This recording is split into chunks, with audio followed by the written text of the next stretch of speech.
अस्सलाम वालेकुम एवरीवन, कैसे हैं आप सब। उम्मीद करती हूँ आप सब ठीक होंगे, खैरियत से होंगे। मैं भी ठीक हूँ, बोले तो ठीक हूँ। आप सुन रहे हैं आई लव साइको। जहाँ से छोड़ा था वहीं से स्टार्ट करते हैं। जहाँ पे डॉक्टर सितारा उसको थप्पड़ मारती है, फिर उसे बालों से पकड़ती है, मुस्कान को बालों से पकड़ के कहती है, तुम्हारी हिम्मत कैसे हुई मुझे छूने की, तुम्हारी हिम्मत कैसे हुई मेरे सामने आने की। मैंने तुम्हें मना किया था ना, मेरे सामने मत आओ, लेकिन नहीं, तुम हो उसी की तो खून, उसी की तो नस्ल हो ना। जिस औरत ने मुझे बचपन में छोड़ के चली गई, उसी की तो खानदान की हो, तो तुम मुझे टॉर्चर करने क्यों सामने नहीं आओगी, मुझे ये एहसास दिलाने के लिए क्यों सामने नहीं आओगी कि मेरी माँ भाग चुकी थी अपने यार के साथ, लेकिन तुम मेरे घर में क्या कर रही हो। मना किया था ना, चली जाओ यहाँ से, चली जाओ मेरे घर से। नफ़रत है मुझे तुमसे, नफ़रत है तुम्हारे पूरे ख़ानदान से, नफ़रत है मुझे उन सारे ख़ानदानों से, चाहे मेरे बाप की कहो, चाहे मेरे उस जिसे मेरी माँ कहते हैं उसकी कहो। नफ़रत है मुझे तुमसे भी, नफ़रत है तुम्हारी माँ से भी, नफ़रत है तुम्हारी खिया कहते हैं वो उसके बालों से पकड़ के अपनी तरफ करती है। वो अपने बालों को छुड़ाने की कहती, छोड़िए मुझे, मुझे दर्द हो रहा है, दर्द दर्द। तुम्हें पता है दर्द किस चिड़िया का नाम है? नहीं पता तुम्हें? तुम्हें बताती है, रुको। ये कहकर एक पिंजरे अपने रूम की तरफ उसे लाती है और अपने रूम में लाती है। उसकी रूम को देखकर एक पल के लिए मुस्कान डर जाती है कि वो रूम क्या अजीब सा रूम था, बहुत ज़्यादा अजीब सा। वहाँ पर अजीब अजीब से पिक्चर बने थे, जैसे कि पिंजरे पिंजरे में कुछ लोग बंद। ये डर है, इसे कहते हैं दर्द। दर्द होता है ना तुम्हें? ये देखो, और एक पिंजरे से एक पंछी को निकालती है, बहुत क्यूट सा, बहुत प्यारी सी। वो उसके बालों को छोड़कर उस पंछी को निकाल के अपने हाथों में देखती, कहती कितना क्यूट है ना। हाँ अच्छा, बहुत अच्छा है, लेकिन अगर मैं इसे गले से पकड़ लूँ और उसकी सांसें बंद कर दूँ तो। और वाकई वो वही करती है। वो पंछी जो तड़प तड़प कर जैसे अभी मरने वाली थी, तो परिणीत वो डर जाती है, मुस्कान डर जाती है। मुस्कान उसके हाथों को, उसकी पकड़ को छोड़ने की कोशिश करती, लेकिन उसकी पकड़ बहुत मजबूत थी उस प्यारी सी नन्ही सी जान के लिए। वो थी, वो कबूतर का बच्चा था, बहुत प्यारा सा, बहुत ब्लैक कलर का, लेकिन ब्लैक एंड वाइट कह सकते हो। उसको उसकी गर्दन को बहुत ज़ोर से पकड़ती है, पर मुस्कान उसको मारने की कोशिश, उससे छोड़ने की कोशिश करती, लेकिन वो उसके हाथ से उसको नहीं बचा पा रही थी। उसके से लग रहा था कि अपने हाथों सामने वो उस इंसान को पागलपंती करते हुए देख रही थी। हाँ, वो बिल्कुल एक साइको लग रही थी उस टाइम पर। अगर उस टाइम पर कोई और भी उसके सामने होता तो उसके साथ वही करती। तो वो आओ देखती ना ताओ, तो उसके हाथ को लेकर अपने मुंह की तरफ जाके उसे बहुत ज़ोर से बाइट करती, तब भी उसकी हाथ नहीं छूटता उस कबूतर के गले से, उसका हाथ अटता नहीं है। अब तो लगता है कि अभी और इसी वक्त वो मर जाएगा, लेकिन एक पल के बाद वो अपने हाथ हटा देती और फिर से उसको उस पिंजरे में डाल देती और उसे बंद कर देती। कहती क्या हुआ, डर गई? डरना चाहिए, मुझसे डरो, मेरे आसपास ना रहो। एक पल के लिए मुस्कान डर के 2 कदम पीछे हट जाती है, और जब वो पीछे हटती है तो उसकी कमर से पकड़ के वो अपनी तरफ करके कहती है, मेरे सामने आने की गलती मत करना। अगर जो चीज़ मैं इसके साथ कर सकती हूँ वो तुम्हारे साथ। ये कहकर उसके गले पर फिर से अपने हाथ रख दिए और इस दफ़ा उस तरह से दबाती है कि अभी इसकी सांसें यहीं पर ख़त्म हो जाए। और एक नॉर्मल लड़की नहीं लग रही थी, कोई नहीं कह सकता। ये वो डॉक्टर सितारा है जो लोगों की जान बचाने में माहिर, जिसके ऊपर वाले ने उसके हाथों में ऐसी जादू दी है जिसे अगर किसी भी बंदे को, अगर मरते हुए बंदे को छू ले, वो ज़िंदगी की तरफ लौट आएगी। लेकिन आज जिस रूप में वो देख रही है वो हैरान, उसकी सांसें उकड़ रही थी, उसकी आंखें बाहर निकल रही थी। तब पता नहीं क्यों वहाँ पर डॉक्टर रियान नींद की गहराई से उठ जाते हैं, और जैसे उठते तो उनकी वाइफ उनके साथ सोई थी। तो कहती क्या हुआ, मुझे उसे देखना है, एक नज़र देखना है, मुझे अजीब लग रहा है, लेकिन दरवाज़ा तो बंद है, ड्राइवर तो है ना, उसे कहो। मैं उसे कहती हूँ पहले, वो उसे मैसेज करती, ड्राइवर मैसेज देखकर पहले कहता है चलो देखते हैं, अगर साहब ने मैसेज किया तो कुछ तो हुआ होगा ना, वरना साहब इस तरह मेरी नींद खराब नहीं करते। वो चाबी लेकर अंदर की तरफ चलती तो वहाँ देखते वहाँ पर तो कुछ है ही नहीं। तो बाहर निकलने की वो कोशिश करती है, तब वहाँ से एक अजीब सी आवाज़ महसूस होती है। उसे डॉक्टर सितारा के रूम से अजीब सी आवाज़ सुनाई देती। वो ऐसे सुनते सुनते वो डर भी रहा था कि इस तरह से उसके रूम में जाना उसके लिए सेफ नहीं था, लेकिन डरते डरते कदम आगे बढ़ा था। जैसे ही अंदर का नज़ारा देखकर एक पल के लिए शॉक हो जाता, उल्टे पाँव से भागने लगता है बाहर की तरफ, जहाँ से डॉक्टर रियान भी अंदर आ रहे थे। तो उनसे टकराता वो कहता है, देख के चला कर, वो सर वो लड़की मर जाएगी, वो लड़की मर जाएगी।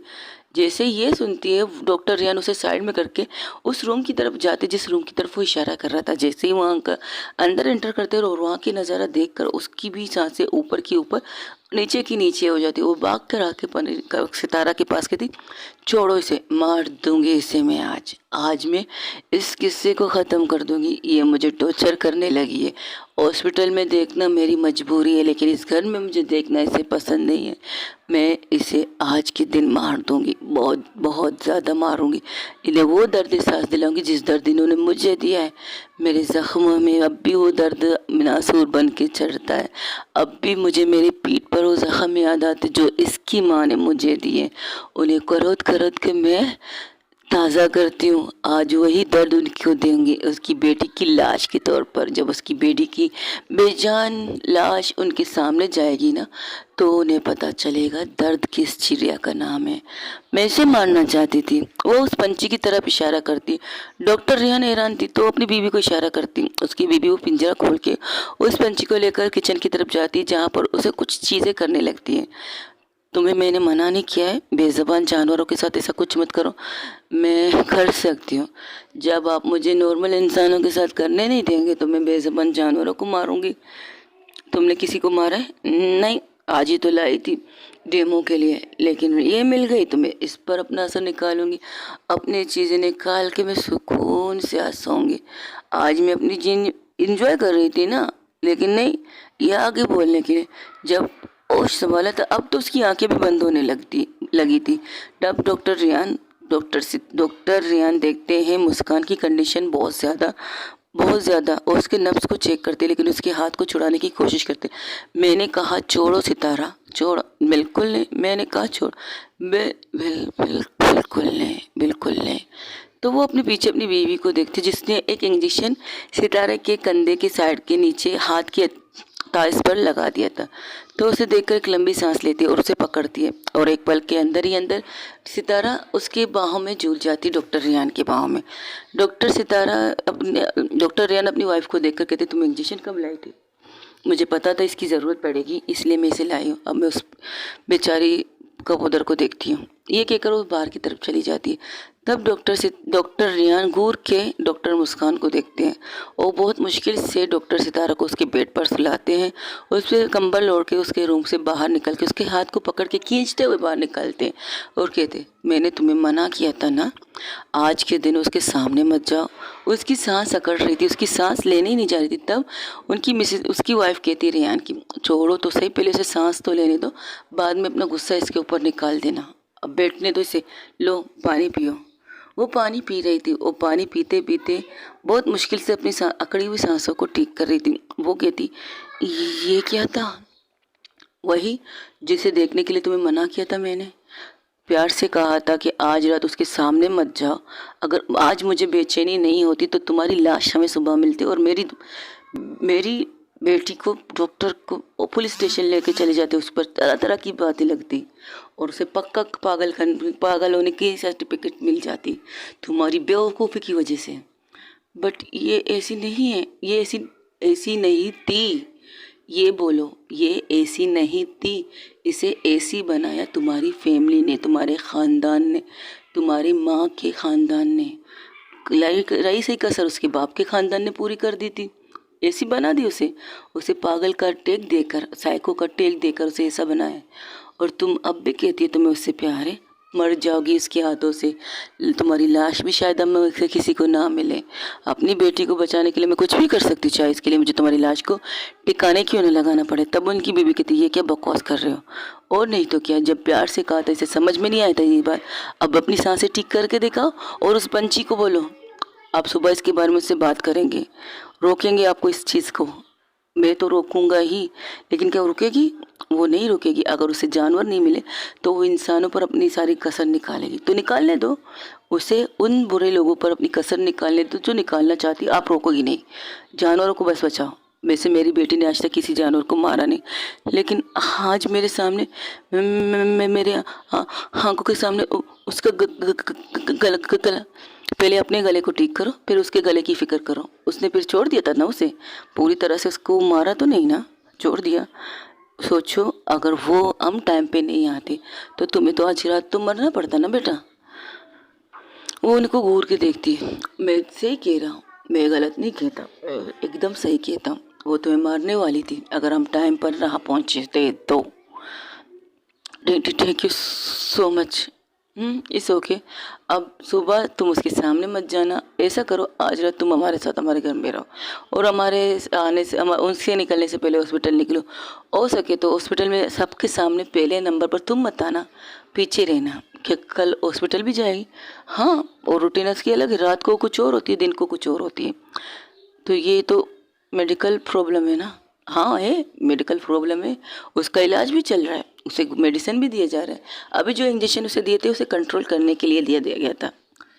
उसे जब वो अपने आपे से बाहर होती है तो उसे हम ये इंजेक्शन देते हैं। इस इंजेक्शन का हमें कभी कभार ज़रूरत पड़ती है, लेकिन जिस दिन उसको वो सारी चीज़ें सुननी पड़ती है उस दिन हम इस इंजेक्शन को पहले ही उसे पुश कर देते हैं, इस हालत बिगड़ने से पहले। तो क्या मैं उस इंजेक्शन को देख सकती हूँ? हाँ देख सकती हूँ, क्यों नहीं देख सकती हूँ। घबराओ मत, हम उसे बीमार करने के इंजेक्शन नहीं देते, सही करने के इंजेक्शन देते। उनकी वाइफ उस इंजेक्शन की दवाई को उसे दिखाती तो कहती ये वाली, ये तो बहुत खतरनाक डोज है जिसकी वजह से इंसान अपने सब कुछ ढीला डाला छोड़कर ऐसा लगता है कि मर चुका है, लेकिन वो जिंदा है। उसे इस कंडीशन में रखने के लिए बेस्ट इंजेक्शन यही है। अगर उसे शांत करना है, उसे खामोश करना है, तो हमें इस पर देना पड़ता है। इस इंजेक्शन का इस्तेमाल बहुत कम से कम होता है, उन लोगों के लिए होता है जो सबसे ज़्यादा अपने आप को कंट्रोल नहीं करते, तब इस इंजेक्शन का हम रिकमेंड करते हैं उस पर मरीज़ के लिए। लेकिन हम इस इंजेक्शन को ऐसे आलू चालू लोगों को पर एक्सपेरिमेंट नहीं कर सकते। तो आपका मतलब डॉक्टर सितारा ठीक नहीं है? ठीक तुम्हें लगती है वो ठीक?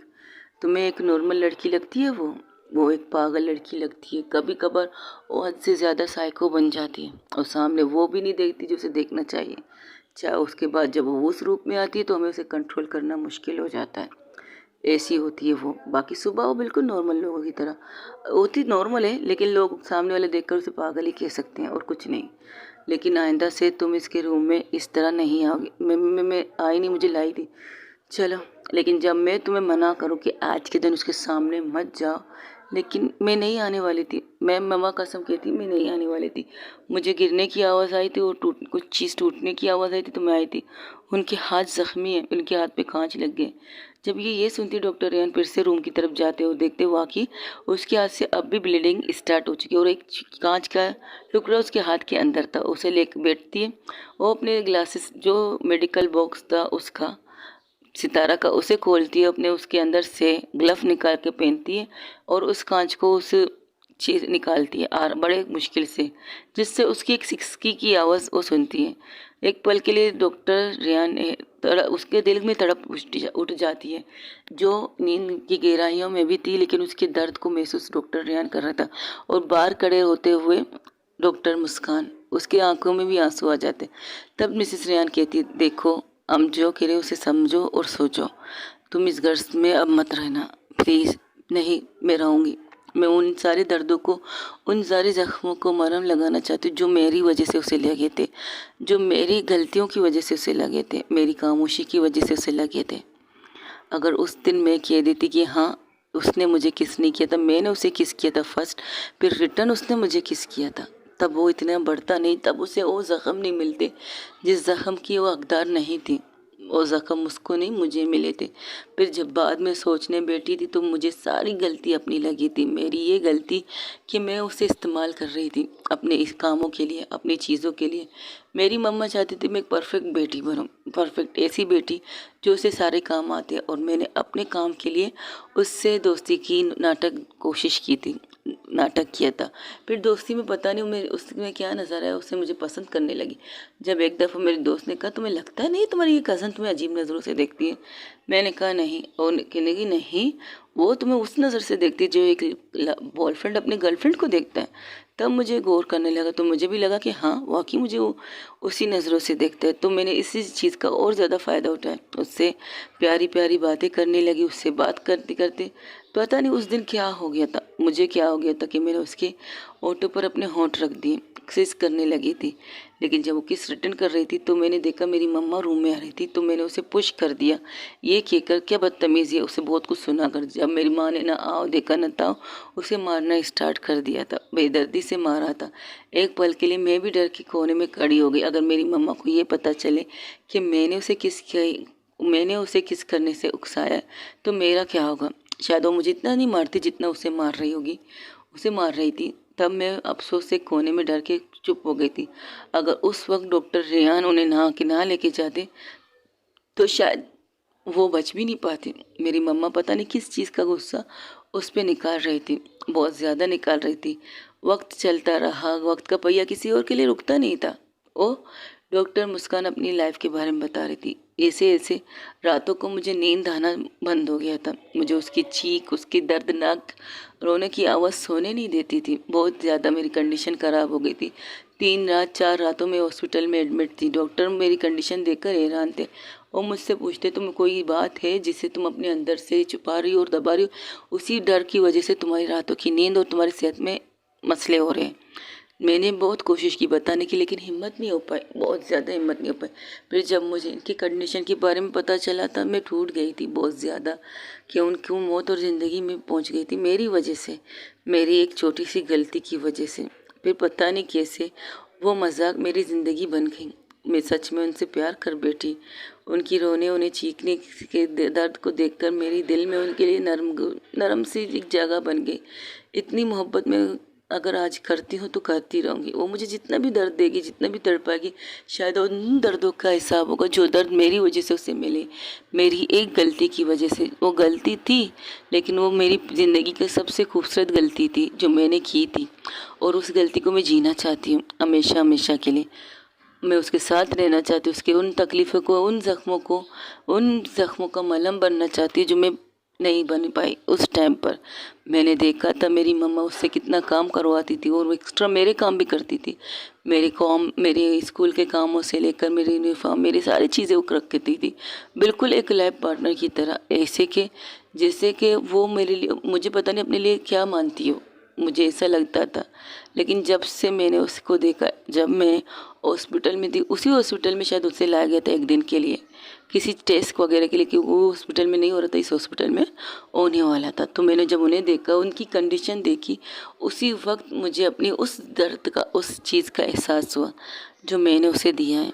उसके जिस्म के हर हिस्से को मैंने देखा था, हर हिस्से को टच करके मैंने देखा था। जब उसे टेस्ट के लिए डॉक्टर रूम में छोड़कर चले गए थे किसी काम से, तो मैं चुपके से उस रूम के अंदर गई थी और उस जख्मों को देखकर मेरे आंखों से आंसू निकलकर उसके सीने पर गिर रहे थे। मैं बहुत कोशिश कर रही थी उसे उठाने की, बहुत कोशिश। मैंने यहाँ तक इसे ये कह दिया मुझे माफ़ कर दे, मेरी गलती थी, मेरी माफ़ कर दे, मुझे गलती हो गई। मैं पता नहीं कैसे बस मैंने वो किया जो मुझे नहीं करना चाहिए दोबारा से। मैंने उसके डॉक्टर रेहान की वाइफ उसे घूर के देख रही थी। 1 मिनट उसके होंठों पर, जब हम दोबारा रूम में आए थे, हमें कुछ निशान मिले थे उसके होंठों पर। मैंने उन्हें किस किया था दोबारा से। तुम्हारा दिमाग ख़राब था, एक ऑक्सीजन को निकाल कर तुमने उसे किस किया था। हाँ, उनके होंठ सूख रहे थे तो मुझे ऐसा लगा कि उनको पानी की ज़रूरत है। अच्छा, क्या किया था तुमने फिर। मैंने एक मूवी देखी थी, एक लड़का अपनी गर्लफ्रेंड को ऊपर पानी पिला रहा था, तो डॉक्टर रेहान समझ जाते को किस तरह की पानी की बात कर रहा था। तुम्हें नहीं लगता उस टाइम तुम्हारी एज थोड़ी छोटी थी इस काम के लिए। I am so sorry. हाँ सॉरी, ऐसी मूवियाँ देखना मत चाहिए था बच्चों को। मैं देखती थी क्योंकि मेरे हाथों में मोबाइल था। हाँ, जब बच्चे होते तो उन्हें मोबाइल भी देना नहीं चाहिए, इसलिए तो मैं अपने बच्चों को मोबाइल नहीं देता, उनके साथ गेम वगैरह खेलता हूँ। अब बस भी कीजिए, कितना सुनाएंगी बेचारी को। बेचारी, तुम्हें सीरियसली ये बेचारी लग रही है जो ऐसे कांड करके बैठी है? अब चुप भी कीजिए, दिखाओ तुम्हारे गले के निशान। और तुम्हें थप्पड़ भी मारा है इसने? वो सर झुका देती। तुम्हें यहाँ नहीं रहना चाहिए, बस इतना कहना है मुझे। आपने उसके हाथ की ड्रेसिंग कर ली? कर लिया। इंजेक्शन भी लगा दिया, सो जाएगी, सुबह ठीक से उठ जाएगी। वो उठेगी, खुद उठेगी कि हमें मेरा मतलब हम कोई उसे उठाएगा? वो टाइम की पंचुअल है, अपने टाइम को जानती है उसे किस टाइम पर उठना है। Don't worry. बट तुम अब इस वक्त यहाँ नहीं रह सकती, सुबह तक उसके सामने भी नहीं आ सकती। अपना काम करो। और उस हॉस्पिटल में कल की क्लासेस में खुद लूँगा, उसे लेने का मौका नहीं दूंगा, जिससे तुम कल शायद तुम सेफ रहो मेरी वजह से। कोशिश तो यही करूँगा, या फिर कुछ दुआ करूँगा किसी का ऑपरेशन के लिए कोई आए और उस ऑपरेशन में बिजी हो जाए। इतना कर सकता हूँ तुम्हारे लिए, इससे ज़्यादा कुछ नहीं। नहीं, इसकी ज़रूरत नहीं। मुझे अच्छा लगेगा, मुझे देखूंगी। पागल हो गई उसके साथ रह रहकर, तुम भी पागल हो जाओगी एक दिन उसकी तरह। कोई बात नहीं, दो पागल मिल बैठ के अपनी नई ज़िंदगी की शुरुआत करेंगे, नई ज़िंदगी लिखेंगे। शायद इसलिए मुझे एक पागल से प्यार हो गया, शायद इसलिए मैं कह सकती हूँ आई लव साइको। व्हाटएवर। चलो, रात बहुत हो चुकी, जाके अपने रूम में सो जाओ। उनकी मम्मा भी वो उस दरवाजे पे खड़ी होकर सारी चीज़ें देख रही थी, उनकी आंखों में आंसू थे। तब मिस्टर रेयान जाके उनके पास खड़े होते। क्या कह सकती हूँ, कोई लफ्ज़ नहीं है, बस इतना कहना चाहती हूँ, इस लड़की को यहाँ से भेजिएगा। ऐसा ना हो आपकी गुस्सा, आपके खानदान का गुस्सा इस मासूम सी लड़की पर निकले। उसकी एक छोटी सी गलती उसकी ज़िंदगी की सबसे बड़ी मौत का कारण बने।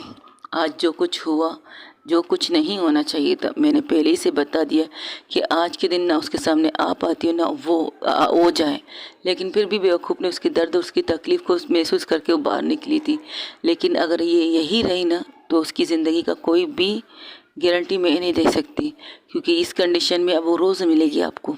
रोज़ इस कंडीशन में शायद आपको मिले, शराब पीते हुए, बड़बड़ाते हुए, लोगों को कुछ कहते हुए। लेकिन आप इस लड़की को यहाँ से दूर भेज दीजिएगा। अगर ये यहाँ रही तो मर जाएगी, और उसकी नफ़रत से भी मर जाएगी और उसकी मार से भी मर जाएगी। और जो बोलती है, जो बातें उसकी होती है ना, दिल को चीरने वाली होती है। और जो चीज़ को करती है वो उसके लिए मौत के लिए काफ़ी है। आज जो उसने किया, उसे मारा, उसके बालों से पकड़ के उसे झंझोला, उसका गला तक पकड़ा उसने, ये चीज़ उसके लिए सही नहीं है। रोक दीजिए, रोक लीजिए इस चीज़ को।